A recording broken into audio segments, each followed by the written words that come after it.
Cases hit a new high yet again. Tonight's big number, 17,220 additional COVID infections, the largest single-day tally since September 27 of last year. More than 1 out of every 3 people who got tested contracted the virus, as positivity rate hits 36.9%. The country also reported 81 deaths. The swelling of COVID infections comes as the Philippines detected more cases of the Omicron variant, 29 to be exact. Now included in the tally are 10 returning overseas Filipinos and 19 local cases, all with addresses within Metro Manila. Of the local infections, 14 cases remain active. Good evening, I'm Gretchen Ho. And I'm Ed Lingao. You're watching The Big Story. We begin with the country reporting more cases of the Omicron variant. For an Octa fellow, the spread of the more transmissible variant might just be a blessing in disguise. But not everyone is on his side, as some fear that more cases might mean more hospitalizations.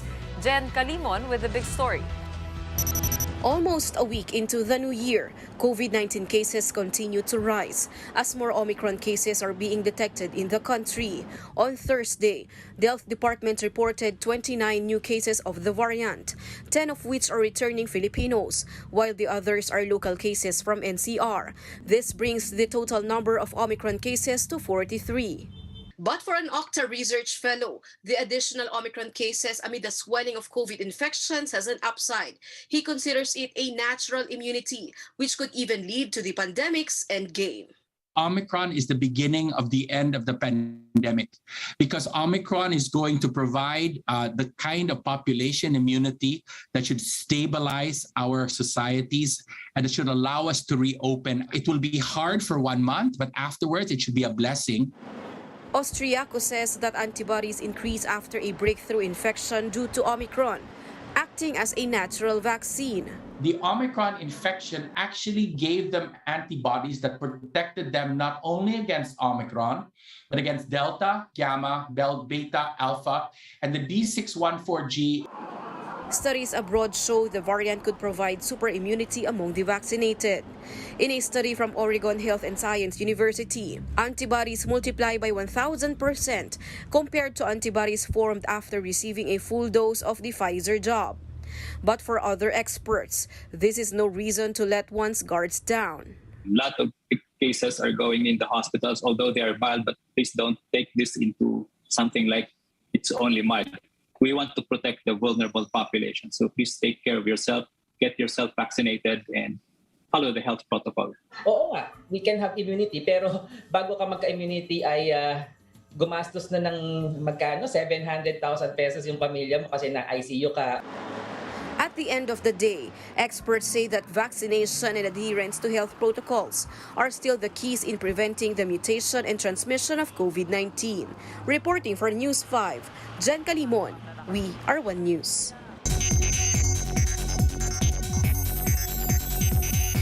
Several developments around the globe as COVID cases continue to spike, largely due to the Omicron variant. In India, a first death linked to the Omicron variant has been reported. The 74-year-old man who died in the western state of Rajasthan had been suffering from diabetes and other comorbidities. Australia's daily COVID cases soar to a record 72,000 as the Omicron variant continues to spread. Australia is facing infection rates far higher than elsewhere in the Asia-Pacific region.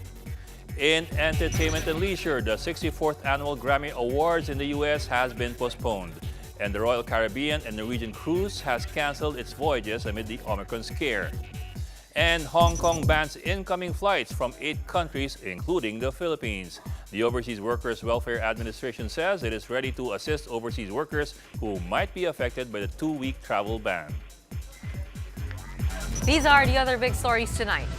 Health authorities are advising against the use of self-testing kits. They say professional guidance is still needed. Shortly after the tourism department suspended and fined Berjaya Hotel over the quarantine breach, the Makati City local government slapped a closure order.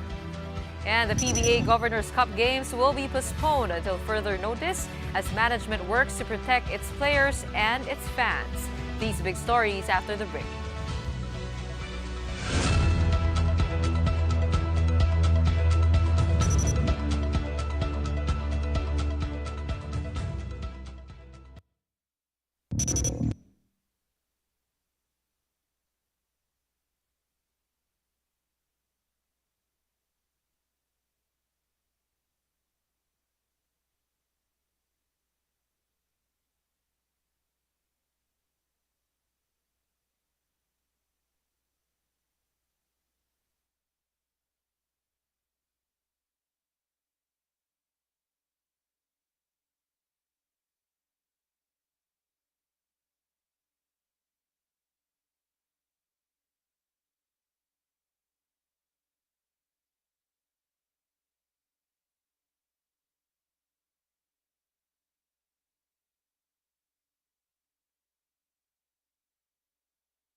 Good evening. You're still watching The Big Story. I'm Edwin Gao. And I'm Gretchen Ho.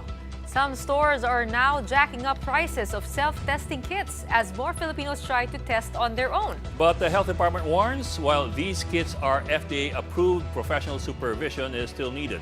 Laila Pangilinan with the story.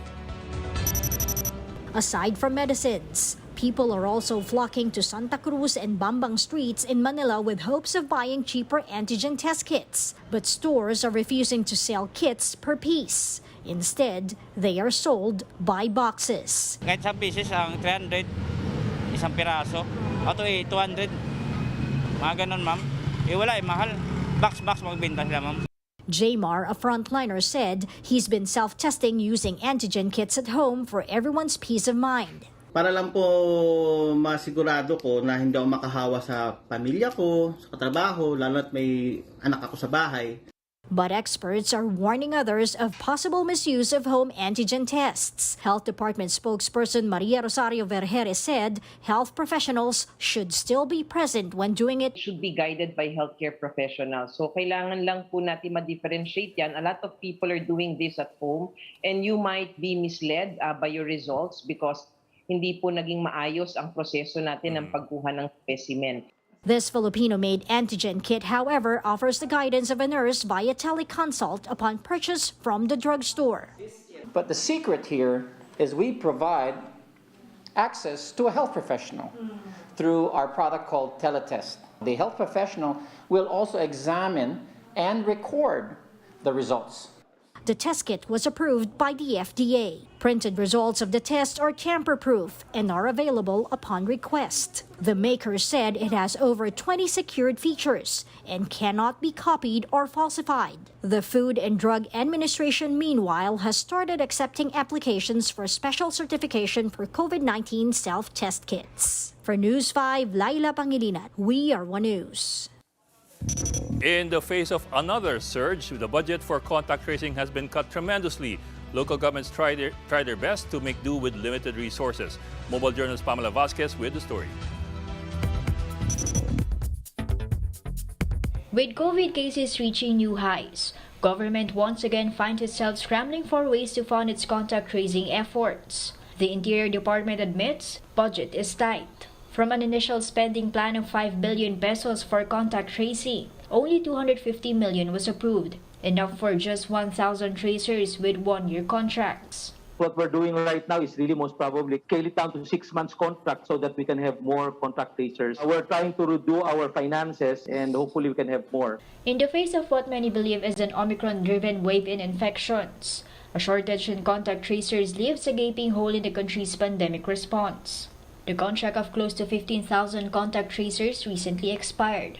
According to contact tracing czar Benjamin Magalong, they will have to wait until February to find out if they would even have the funds to renew their contracts. Considering the fact that we still have to get the funds from DBM, so mga February pa siya kasi iproprocess pa lahat. With this, the government is left with no choice but to rely on volunteers. Local governments are forced to cope with DILG's limited funds. We just ask them of course, renew their locally hired contract tracers and hopefully they can have more for the next 30 days. They have more budgets right now because of the increased national tax allotment for local government. Cities like Pateros and San Juan have taken steps. Pateros has temporarily utilized DILG and the Labor Department's contact tracers, pending their contract renewal. Meanwhile, San Juan City has been relying on local tracers from the city's health office and police and fire personnel. Mobile journalist Pamela Vasquez, We Are One News. The IATF has placed Laguna under Alert Level 3 after a significant spike in COVID-19 cases. The active COVID cases in Laguna shot up to 273 on Tuesday from just 25 cases last December 29. Cases have increased in the cities of Santa Rosa, Calamba, San Pablo, and Los Baños. The stricter alert level takes effect from January 7 to 15, in which case the LGU can impose local restrictions.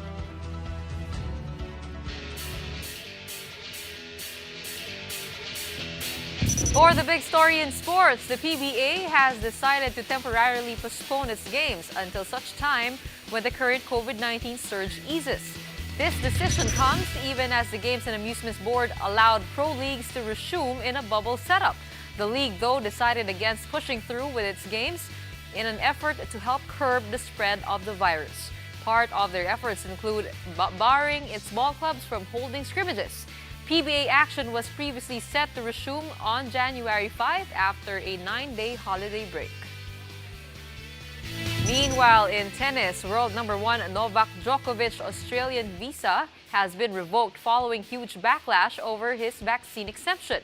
Djokovic, who is set to defend his title in the Australian Open, was refused entry in the country. This was after officials questioned the validity of his visa as well as his vaccine exemption. His team argued, however, that Djokovic has an exemption to compete in the tournament even though he hasn't been vaccinated yet. Now with this, Djokovic continues to wait in his hotel while a legal has been filed to challenge the ruling.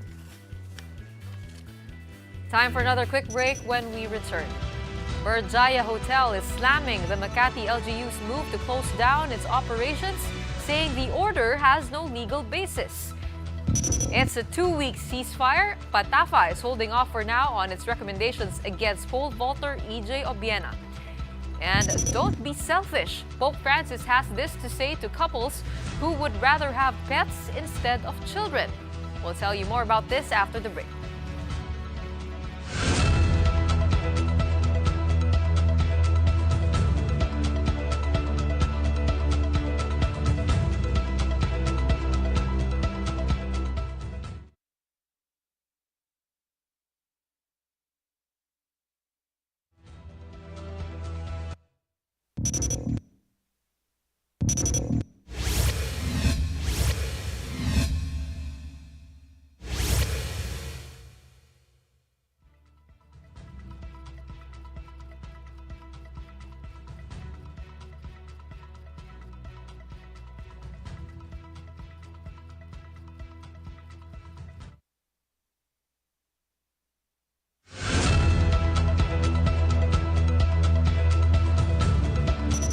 Good evening. You're still watching The Big Story. I'm Edlin Gao. And I'm Gretchen Ho.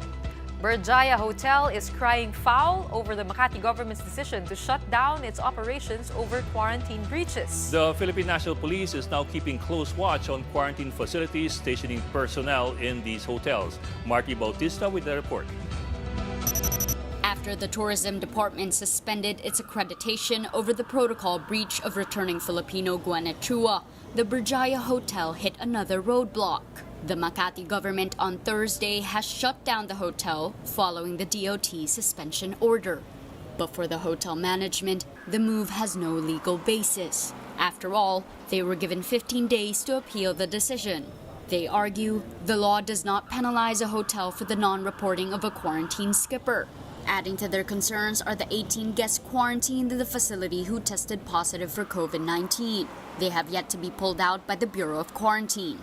Government is now keeping a close watch on hotels serving as quarantine facilities. Interior Secretary Eduardo Año instructed the PNP to check on hotels to see if there are protocol breaches. Earlier, Quezon City Police inspected 2 hotels within their jurisdiction. Ito ay tugon sa pag-uutos ng ating Pangulo, President Rodrigo Duterte, na malagyan ng 2 pulis sa ang bawat hotel quarantine facilities. Out of the 408 accredited quarantine hotels, 120 are in NCR. 97 of those are in Makati, including Berjaya. Sa ngayon, yun lang naman yung nakitang may violation. So far, sa mga nakausap kong hotel kanina, halos lahat naman ay sumusunod sa IATF rules, lalong-lalo na yung prohibiting the persons to go out from their respective AORs. The PNP is now taking extra measures to ensure that all hotels adhere to quarantine regulations. Lahat po ng hotels ay meron naman po tayong tao. It will be 2 personnel in every shift. So in a day, meron po tayong 4 na tao in every hotel sa buong, lalong-lalo na rito sa area ng Makati. The Philippine Hotel Owners Association assures that their members strictly abide by the government guidelines. For News 5, Margie Bautista. We are One News. The Poblacion girl fiasco plot thickens. In an exclusive interview with a guest at the party, it turns out quarantine violator Gwyneth Chua was not even invited. Carlos Laurel says they didn't know Chua's boyfriend will be bringing her to the party since the two did not confirm their attendance. Laurel says they were also not aware that Chua came from the United States and that she was supposed to be under quarantine. The people at the party only found out after they received a text that said Chua tested positive. Laurel says the CIDG has been urging them to file a case against Chua, but said he and his friends want to focus on their health first. I'm more than confident that the CIDG is capable of handling it on their own. But if the family eventually decides, to do something about it, it's still being discussed to see what the best course of action would be.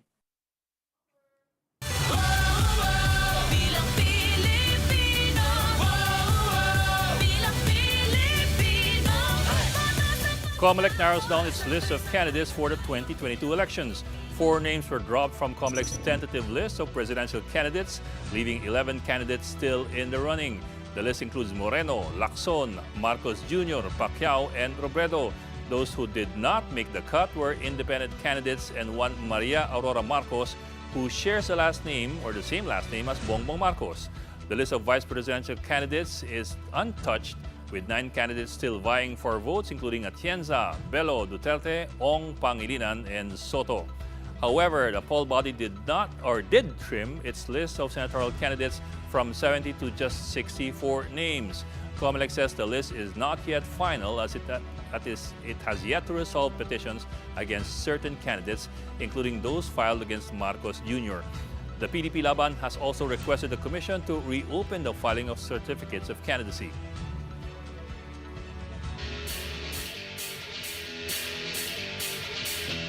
Another big story in sports. In a welcome development, the Philippine Athletics Track and Field Association has decided to hold off its earlier recommendation against pole vaulter EJ Obiena and his associates. In a letter addressed to the Philippine Sports Commission, PATAFA said that it has agreed to defer the implementation of its recommendations for 2 weeks.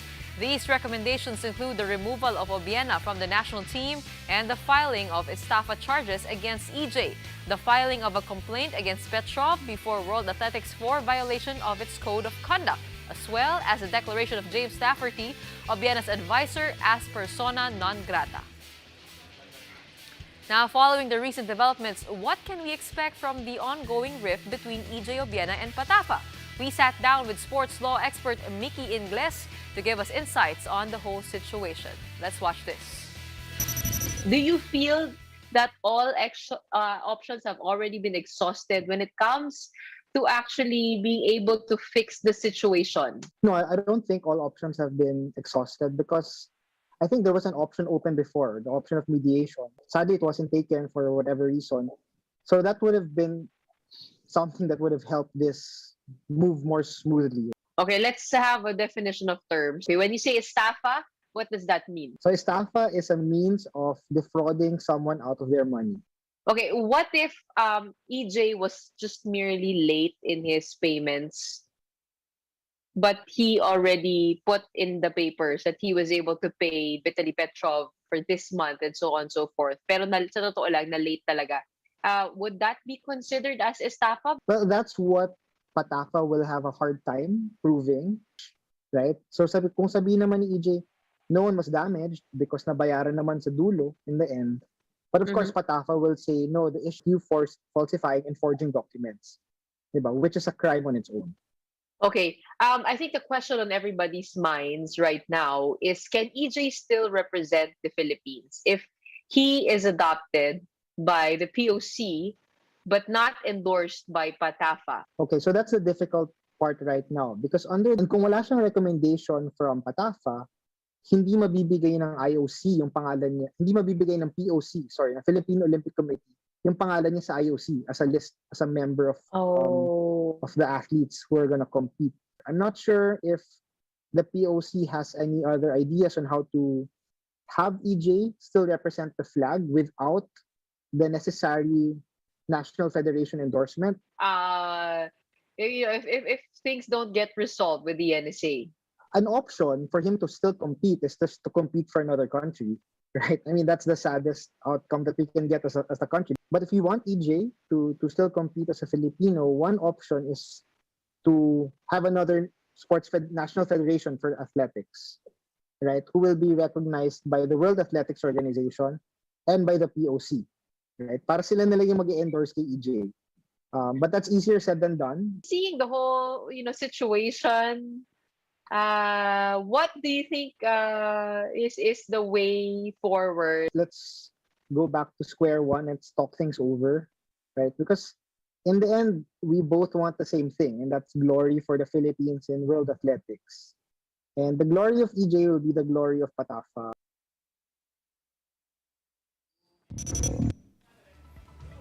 Pets or kids? This became a hot topic on social media after Pope Francis criticized couples who chose not to have children and to have pets instead. Pope Francis says choosing to have a dog or a cat instead of having a child or adopting one is selfish. The Pope adds that the decision to forgo parenthood leads to a loss of humanity and is a detriment to civilization. Pope Francis made these comments in a sermon about St. Joseph's fatherhood, saying his decision to raise Jesus is among the highest forms of love. Still, the Pope's remarks garnered reactions from people online, even prompting some couples to post pictures of their pets. Yung sinabi naman ni Pope Francis para lang sa mga may asawa, di ba? I think so. Oo, kasi cute ng aso ko eh. Defensive ka naman. Hindi. Kinaklaro ko lang naman, oo, para sa lahat ng may pet at wala pang asawa, mabuhay tayo. Chill lang kayo dyan. Pwede pa yan. Well, that wraps up today's Big Story. Catch us again tomorrow at 8 p.m. on Signal Channels 8 and 250. Please like our Facebook page, One News. For more in-depth analysis, visit our webpage, onenews.ph. Mask on. Wash hands. And stay safe, Philippines. On behalf of Robbie Lampay, I'm Ed Lingao. And I'm Gretchen Ho. We are One News. Have a good evening.